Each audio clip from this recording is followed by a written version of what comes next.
Want to upload TikToks without compression in 1080p at 120 FPS? Watch this.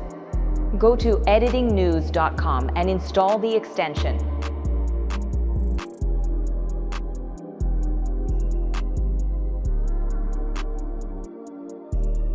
Sign in to the extension using Telegram.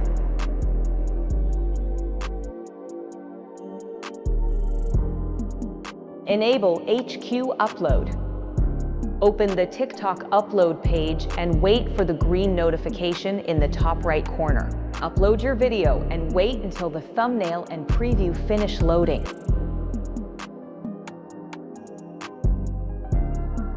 Select your thumbnail and edit the description.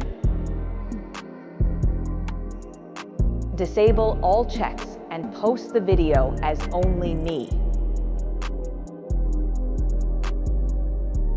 Wait 3 minutes, then open your video. Done! Your video is now uploaded to TikTok without compression.